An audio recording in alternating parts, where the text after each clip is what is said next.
We're in it, gang. A historic shift is unfolding all around us. The fall of globalism, the rise of a new conservative age, and I explain exactly what's happening and why in my most important book yet, America Awakened. This book gives you the full picture, how we got here, what it means, and what you need to know to be on the right side of history. So don't wait. Go to americaawaken.us and join the early access list today. The next chapter has already begun. What do 8 convicted criminals have in common with 11.7 million illegal immigrants across America? As of this week, they can all be deported to any country willing to take them. No appeals, no delays, no second chances. The Supreme Court just delivered the most devastating blow to illegal immigration in modern American history. They've officially given the green light to the Trump administration's mass deportation efforts, and we're going to see how it's all just the beginning. Hey gang, it's me, Dr. Steve, your Patriot Professor, here to make sense of all of the insanity, so make sure to smack that bell and subscribe button. Trump has just gotten a huge win in the Supreme Court, and have you noticed every time Trump's name surges in the headlines, gold goes up with it? It happened the day he took office, and it's still going up. Gold doesn't just like Trump, it loves him. It rallies around him. If you bought gold the day he became president, you'd be up almost $400 an ounce now. It's really no surprise. Under Trump's first term, the price of gold soared a staggering 53%. He's even talked about the U.S. going back to a gold standard. So here's the thing. Gold has been used as a store of value for centuries. The government can't easily manipulate it, and it's known as a hedge against market risk and inflation. So how high will the price of gold go under Trump's second term? Will gold continue to break record after record in 2025 and beyond? We'll learn more about the benefits of precious metals like gold and silver with your very own free copy of the Gold and Silver Kit sent directly to your doorstep. You even learn about an IRS loophole that allows you to diversify your savings with gold and silver tax and penalty free. So don't wait a second longer. Click that link below and get your hands on your free copy of this kit and start your gold and silver journey today. The Supreme Court just handed Donald Trump what many are calling the nuclear option for mass deportations. And the radical left is absolutely losing their minds. While mainstream media outlets are spinning this as a controversial decision that affects only a few migrants in Djibouti, the reality is far more explosive. The highest court in the land basically just told the Trump administration to ignore the lower court activist judges desperately trying to interfere with Trump's promise to execute the largest deportation operation in U.S. history. Here's what actually happened and why it's about to change everything. 8 illegal alien violent criminals, so we're talking murderers, child rapists, drug traffickers, they were scheduled to be deported to South Sudan. Now, here's the kicker. These weren't South Sudanese nationals. They were from Cuba, Vietnam, Myanmar, and other countries whose own governments don't want them back. Right? Surprise, surprise. They're the worst of the worst.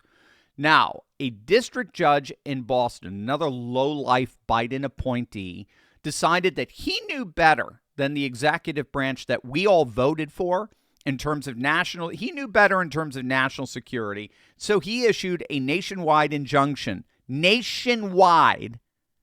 requiring the Trump administration to give these criminals, quote, meaningful notice and time to contest their deportation to third countries. Of course, the Trump administration told this judge to stick it.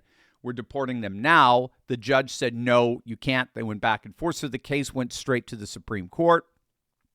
And the conservative majority delivered a crushing blow to judicial activism with a simple message. The executive branch has the authority to deport criminal aliens, period. Now, of course, the liberal justices are having a complete meltdown.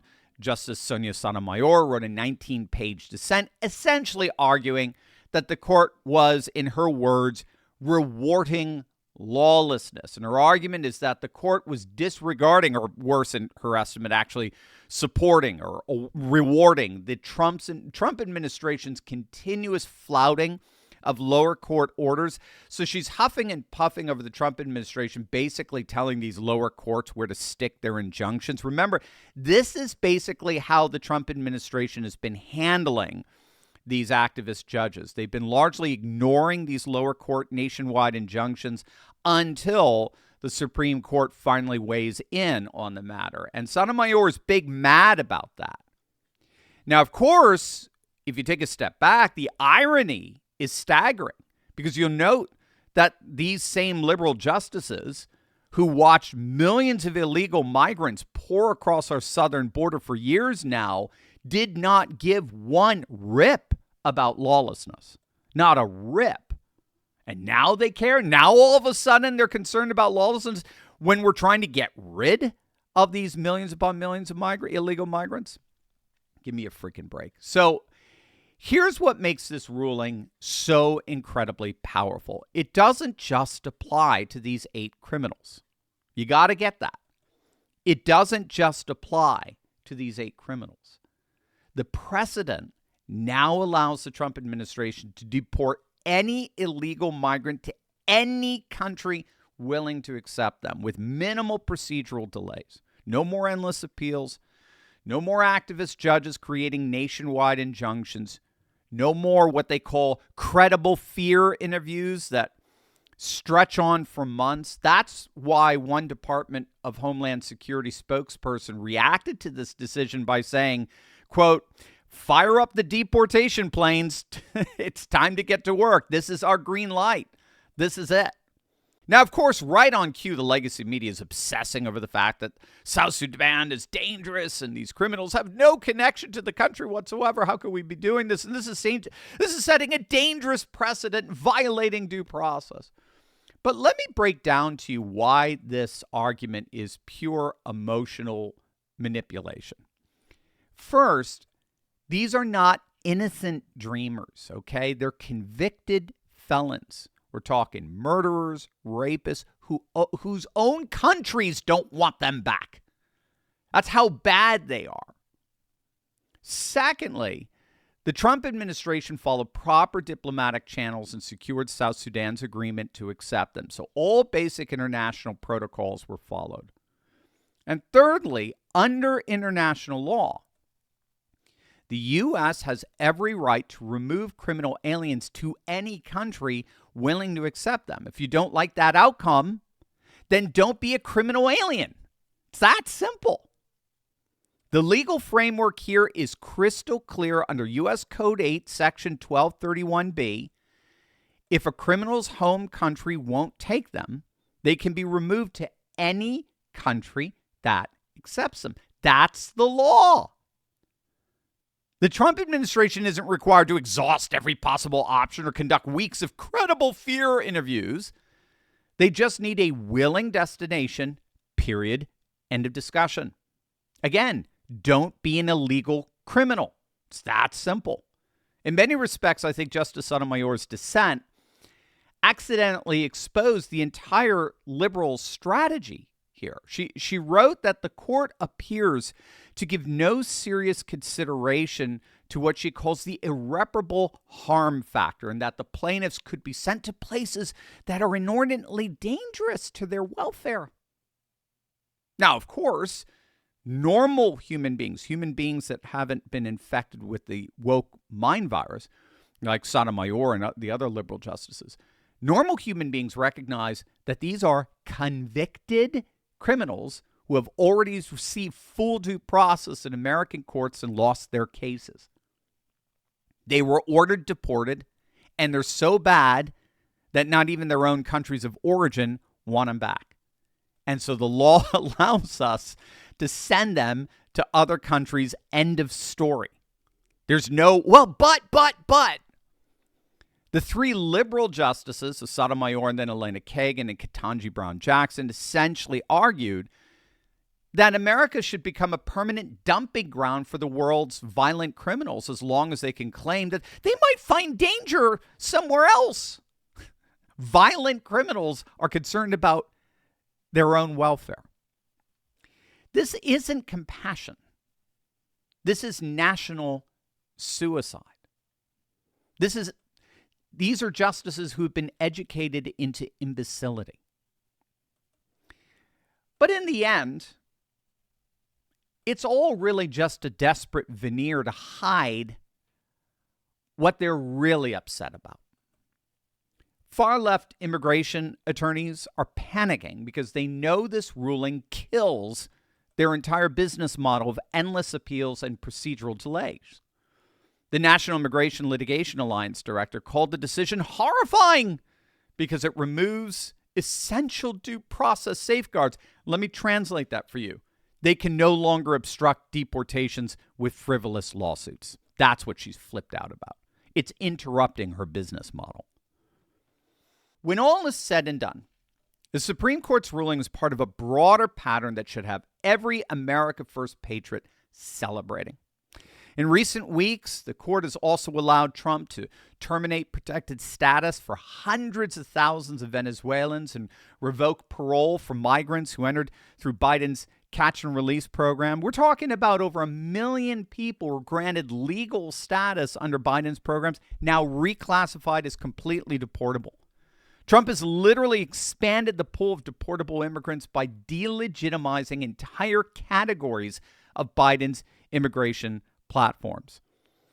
The beauty of Trump's strategy is that he's not just deporting people faster, he's making more people deportable by rolling back the legal fiction that allowed them to stay. Over 500,000 people from Cuba, Haiti, Nicaragua, Venezuela, who thought they were safe under Biden's parole programs, they're all gone. Nearly 300,000 individuals with temporary protected status, gone. Over 900,000 people who entered through Biden's CBP One app, all of them, every single one, have been ordered to leave. This week's Supreme Court ruling is just the beginning. Trump has requested $150 billion over 4 years to fund his mass deportation agenda, money that'll go to border wall extensions, detention centers, and thousands of additional ICE agents. That's a 15x increase over ICE's current $10 billion annual budget. The Supreme Court's willingness to back Trump's most aggressive immigration policies signals that the constitutional and legal framework exists for complete immigration enforcement. Lower court judges can no longer hide behind procedural objections or humanitarian concerns to obstruct deportations. The Supreme Court just sent a crystal clear message that should be heard in every sanctuary city, every illegal immigrant community, and every Democrat stronghold across America. The era of judicial obstruction is over. No more hiding behind endless appeals. No more gaming the system with frivolous, credible fear claims. No more activist judges creating nationwide injunctions to protect criminals from deportation. The highest court in America has spoken, and they've told the Trump administration, you have the authority. Now use it. For the millions of illegal immigrants who thought they could wait out Trump's presidency or that liberal judges would protect them forever, this week's ruling should be a wake-up call. The Supreme Court just removed the biggest legal shield protecting them from deportation. The choice for every illegal immigrant in America is now simple. Self-deport while you still can. Choose your destination, or wait for ICE to choose it for you. Because after this week's ruling, that destination might be anywhere in the world that's willing to accept you, and you won't get months of hearings to fight it. The deportation planes are fired up. The legal obstacles are removed, and the Trump administration has the full authority of the Supreme Court behind them. The largest mass deportation operation in American history isn't coming. It is already here.